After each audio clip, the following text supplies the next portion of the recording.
Je sens que cette vidéo ne va pas plaire à beaucoup de personnes, mais vous savez quoi? À un moment donné, il faut qu'on apprenne dans la communauté à se dire les vérités, ok? Si on ne se dit pas les vérités, on va tourner en rond et on ne va pas avancer, d'accord?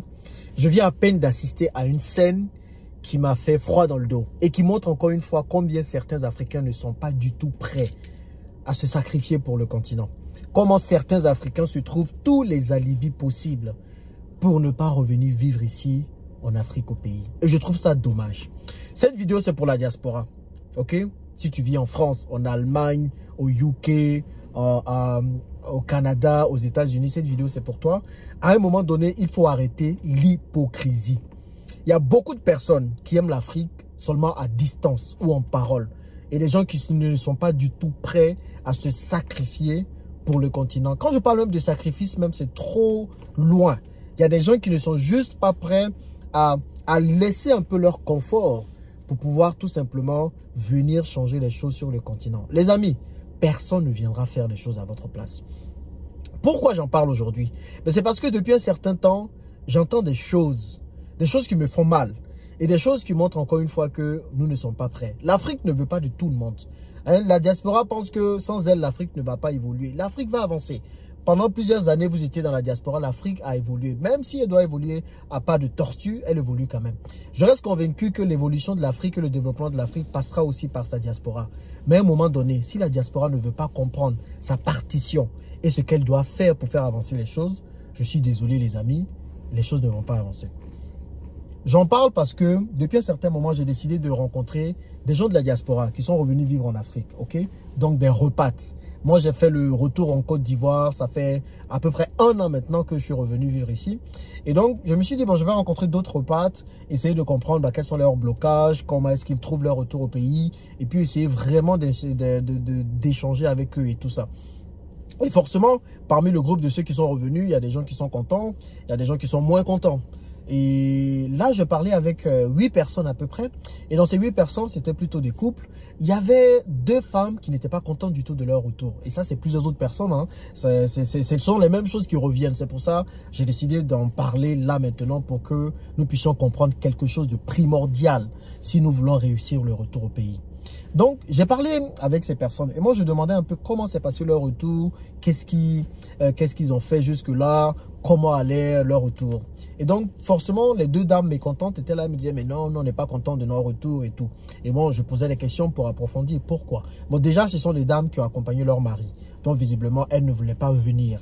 Mais même quand on ne veut pas venir, quand on est africain et qu'on revient sur la terre de ses ancêtres, à un moment donné, il faut être prêt à accepter des choses. Donc, ces dames, je demandais, mais qu'est-ce que vous n'aimez pas? Elles ont commencé à me dire, mais non, on n'aime pas les mentalités. Ok, qu'est-ce que vous n'aimez pas dans les mentalités? Les gens arnaquent, les gens font ci, les gens font ça, ce que je peux comprendre.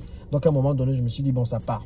Qu'est-ce que vous n'aimez pas d'autre? Je pose la question. Ah, bah non, les administrations sont lourdes, il y a trop de lourdeur administrative, ça ne va pas. Bon, je leur ai demandé, vous venez de quel pays même? Elles me disent non, qu'elles viennent de la France. Je dis, mais vous allez parler d'administration en Afrique quand vous venez de la France? Quand vous allez dans les administrations en France, comment est-ce qu'on vous accueille? Les administrations en France sont aussi pourries, je suis désolé de le dire, peut-être un peu mieux qu'ici en Afrique, mais c'est la même chose. Vous avez des lourdeurs, parfois vous allez, on vous regarde comme ça, avec dédain parce que vous êtes noir. Il y a des gens qui vous accueillent bizarrement, on vous parle bizarrement. Donc franchement, si vous venez de la France, j'ai envie de vous dire que ce n'est pas mieux quoi. Mais soit, passons. Donc, elle donnait encore d'autres alibis, mais vraiment des alibis qui montraient qu'elle n'avait pas envie de rester là quoi. Et puis il y a une, mais elle m'a choqué. C'est que j'ai entendu tous les alibis possibles, mais cet alibi-là, c'était compliqué. Donc, moi, je demande, mais à quel moment même vous êtes parti en France? Parce que, bon, je me dis, des gens qui se plaignent comme ça, c'est peut-être des gens qui ont grandi en Europe, qui n'ont jamais fait l'Afrique. Et là, ils ont commencé à me dire, mais non, on est resté jusqu'à notre bac, 16, 17 ans, 18 ans, puis on est parti. Donc, je dis, vous avez fait tout ça, vous êtes resté ici et vous n'arrivez pas à vous acclimater dans un endroit où vous êtes resté pendant un certain temps. À un moment donné, il ne faut pas qu'on se foute du monde, quoi, les amis. Et donc, il y a celle-là qui me dit en fait que non, qu'elle n'a pas pu rester ici, qu'elle n'arrive pas à tenir ici, que c'est compliqué de vivre ici, tout simplement parce que, tenez-vous bien, il n'y a pas la neige. Oui, vous avez compris. Quand elle a dit il n'y a pas de neige, j'ai dit là, mais Ça veut dire quoi, il n'y a pas de neige? Mais non, elle était habituée à aller dans les stations de ski. Ici, il n'y en a pas. Donc, elle a du mal à s'y faire. Elle aime bien la fraîcheur. Elle n'aime pas la chaleur. Je dis, mais il y a quelle chaleur même à Abidjan?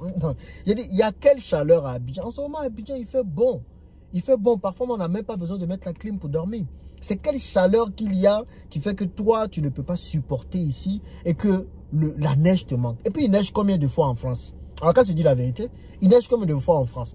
Non, je peux aller dans les stations de ski en Suisse ou je ne sais où quand il y a la neige. Je dis, mais qu'est-ce qui t'empêche de faire ça en étant ici? Tu vis ici et puis tu te lèves en vacances, tu t'en vas faire tes stations de ski comme tu veux. Il y a des gens qui vivent ici et puis qui vont là-bas.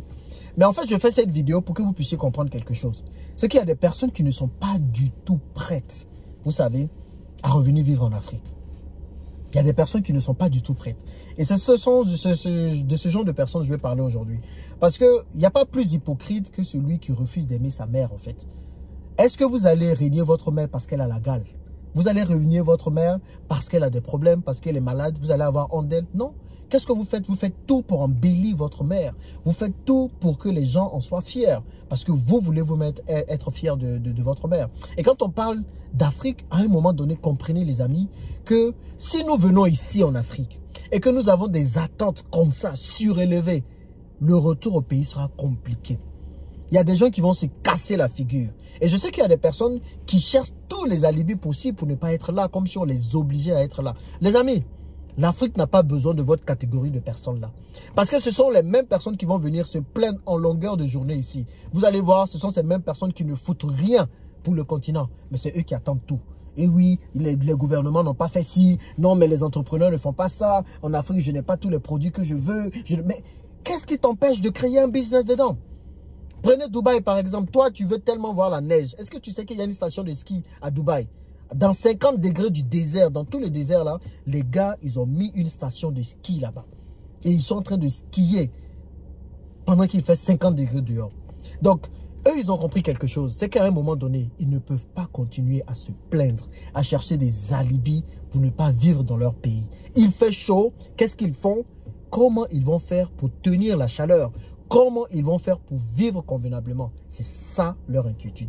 Mais certains Africains, eux, champions en alibi, ils vont toujours mettre la faute sur les autres. Ils vont toujours avoir des ententes démesurées alors qu'ils ne vont rien faire. Qu'est-ce qui t'empêche, si tu aimes tellement la neige, à mettre sur pied une station de ski ici en Afrique? C'est possible. Non mais attends, tu n'as pas d'argent, c'est ça. Tu n'as pas l'argent. Parce que si tu as ton argent, qu'est-ce qui t'empêche, de partir en février ou en décembre en Europe ou whatever où tu veux pour faire ta station de ski? Ou bien à mettre une station de ski sur pied.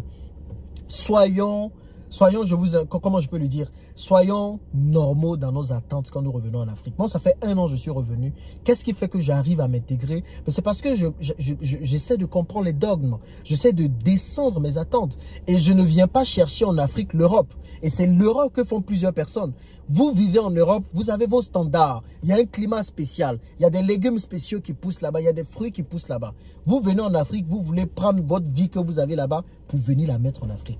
Pourtant, vous vivez de la CAF, vous vivez des allocations familiales, vous vivez de la sécu et de plein de choses, mais vous voulez exactement la même vie ici, alors que vous n'êtes pas prêt à faire des sacrifices pour tenir ici. Ne venez pas chercher l'Europe ici en Afrique. Quand vous partez en Asie, est-ce que vous partez chercher la Tour Eiffel en Asie? Tout le monde sait que la Tour Eiffel se trouve à Paris, n'est-ce pas?